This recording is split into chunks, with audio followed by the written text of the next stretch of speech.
Greetings everyone, it's Denise again with Denise's Dancing Paintbrush, and today I'm doing another little house. This is my Michigan Victorian house. I've sped it up, I've already colored in the pages, and now I am scoring using a dotting tool that I normally use to do decorations on my fingernails. I made this little house to look kind of Victorian with an interesting little pattern on the eaves of all the windows and the roof. And it was a really charming little house. I googled houses in Michigan, and this little Victorian house came up, and I thought, oh, it's just charming. So I had to include it in my book. The first thing I'm going to do is cut out all these little spaces in between the porch railings, and I have to use an X-Acto knife to do that and cut very carefully. This makes the project a little bit more complicated for smaller children if you do the cutting for them, of the porch at least. They can probably take care of the rest, but still the ornate parts of this particular little house make it something that I think older children would really like, find it a challenge, etc. And I think it'd look really cute with some acrylic painted snow on the roof for a Christmas village. Some little electric train goes around at Christmas time or underneath a Christmas tree. That would look just darling. So I've almost got it all cut out. You can see there's little ornate parts on the railings in the porch there, and that's probably the most complicated cutting part. There are 4 chimneys, which might be a little bit too much. I think in the end I decided to only put 3. You don't have to put any if you don't want them, or 1, or just 2. It's certainly everyone's option. But notice I have to score every single fold line first, because this is copied onto a 65-pound cover weight paper that probably won't bend real easily. It won't fold real easily without a good dented score line where you're supposed to fold. Also, it has these little window shades that also have little ornate parts that you could leave off. You don't have to have them, but I thought they looked cute. They really add to the decor. So the little house has 2 main buildings, a porch, 3, I think, window shades, and an extra little dormer window, and 4 chimneys. Notice I'm feeling it to see where I've scored and where I haven't, because I lose track of where I've scored the lines, and you can feel it if you dented it well enough. There's another chimney. I've got to score the lines on that as well. And for an extra little, added something, you could always cut the windows completely out and put tissue paper behind them and add a little, twinkle lights, the Christmas twinkle lights in the little house to make it really sparkle when the lights are out.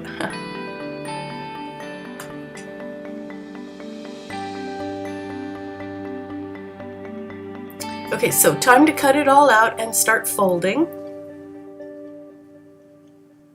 There we go.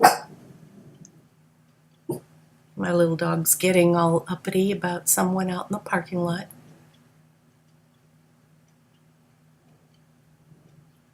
Okay, so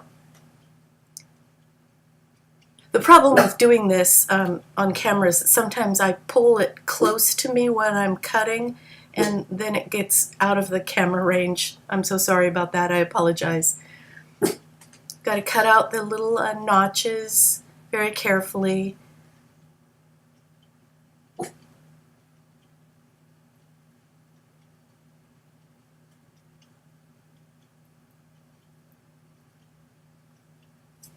And around all the little chimneys.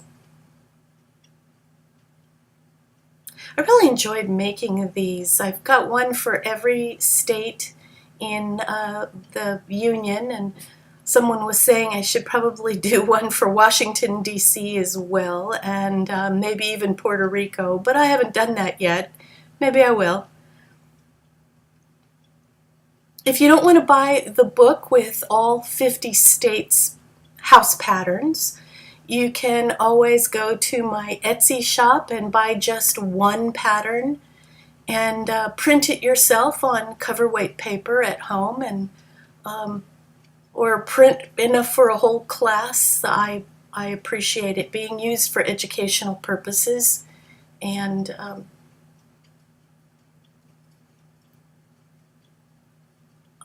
I kind of hoped it would be used for educational purposes, but you know, using it for yourself, for home, for decorations is wonderful too.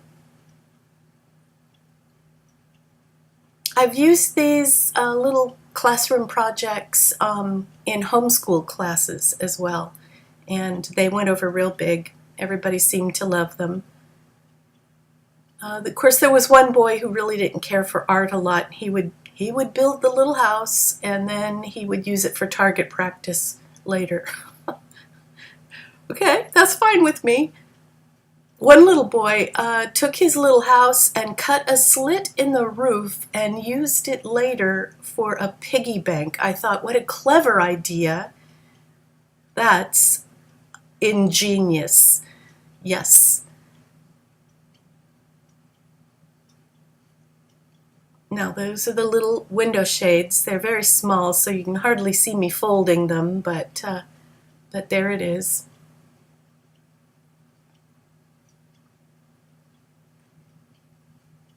It has this extra little, I think it looks like fangs, but it's kind of an overhang, an eave overhang that's supposed to add to the Victorian look of the decor.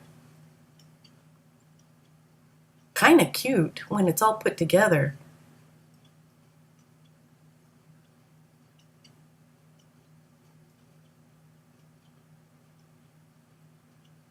There it is.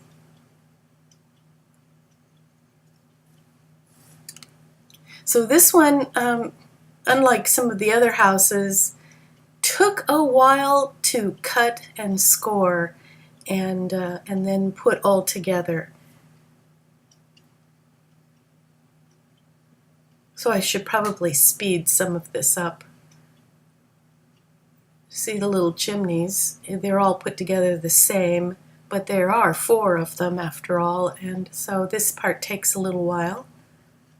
You only have to put glue on the one little flap there to make it all stay together, kind of hold it for about 10-15 seconds. There, see, it looks like a molder. I colored them with Tombow pens to give that kind of a brick look on the chimney, and the Tombow pens also for my roof and my house. Very light blue. But you can use anything. You could use color crayons. You could use colored pencils. It's done with the heavyweight paper, so you could almost use watercolors as well if you wanted to, or acrylic. Okay, there we are, chimney number 2. Now after I made these first 2, I decided, you know, I might not want all 4, and so I started cutting out some other things, or cut out another chimney, but I didn't put it together until later. Wasn't sure I was going to use all 4 of them.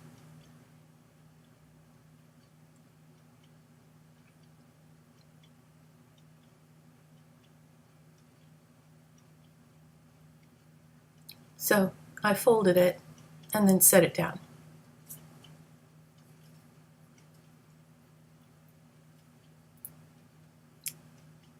I do want the little window shades. I think they really look good, and so I was definitely going to cut all those out.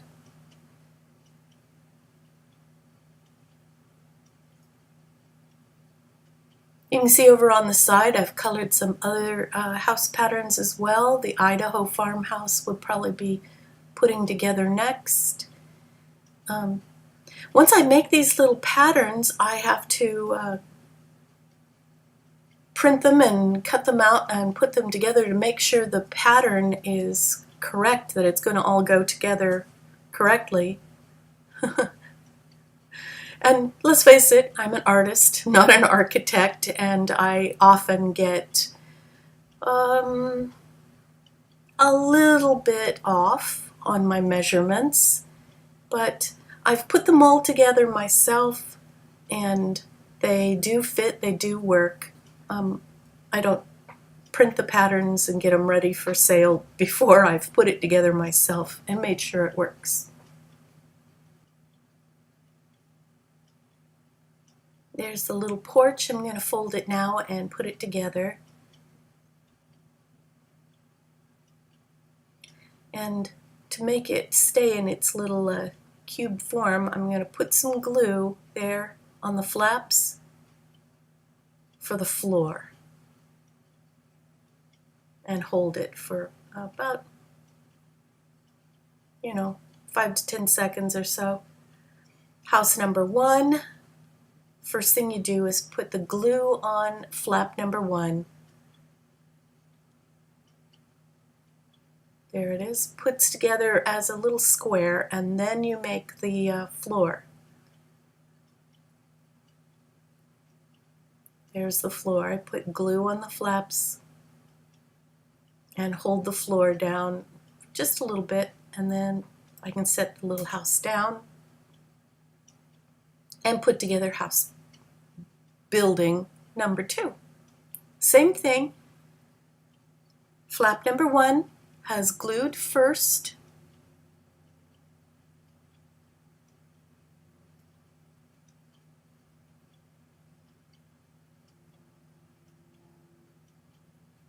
Then put glue on the floor. There we are. I have so many of these, I have to write which one I'm working on the bottom on the floor there. Or I'll get them all mixed up. Like, what house is this? And there we are. Now I'm going to put on the roof. There we go. You can see how the little eaves hang over just a little bit, and then I have to put a little glue there to make it stick where it overlaps.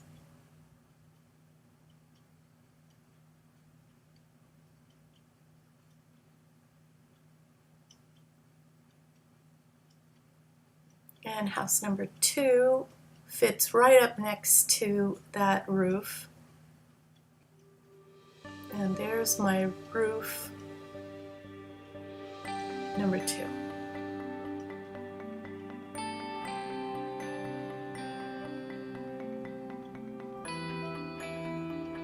I have to hold it for a few seconds until I'm sure it's stuck very well. And there it is. That's the main body of this little Victorian house. And now I can put on a chimney. There's one.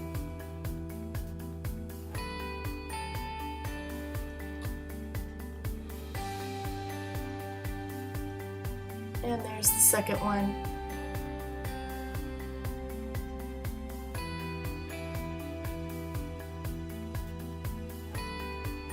Okay, so here I've decided to put the little roof on that extra dormer window, but it goes just above the porch, so I'm going to want to put the porch on first and then put on this little window. It attaches to the roof above and the porch just below above the porch roof as well. So there, the porch goes on, and I decided I needed to color the flaps so they match the walls, or else it'll show stark white against those little blue walls. And there's the roof for the porch that slides in right there.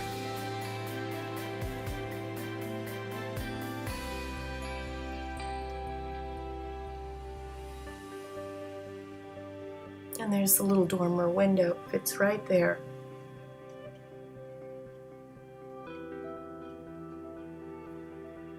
It keeps popping up. I need to hold it down for a second or two.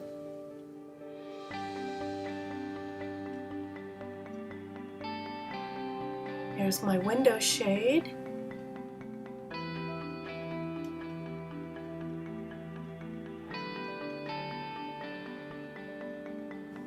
So I decided here I need another chimney. There we are.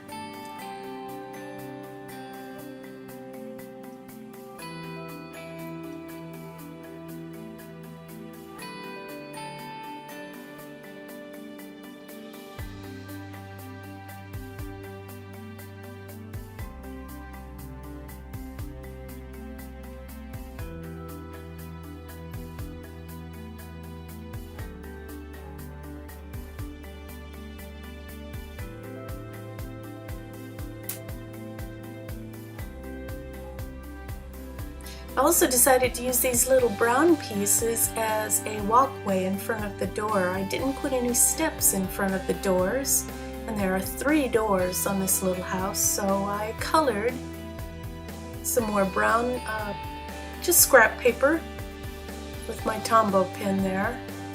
You can't see, it's just out of camera range. I cut it and glued it in right there. Little askew. I'm going to have to fix that. There we go. And we're almost done. There's the little house, all finished. The last little bit, you could put a bead for the doorknobs or leave it just as is.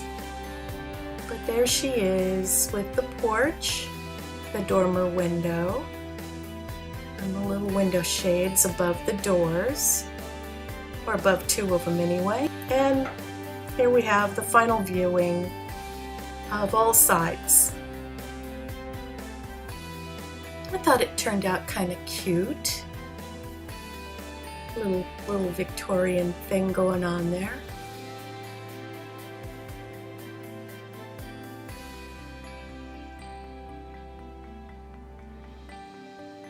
I noticed there aren't any of the window shades in the back. I probably should have done 1 extra set of window shades over that door in the back. And you can see I put a bead for each doorknob. And there we have it, top and bottom.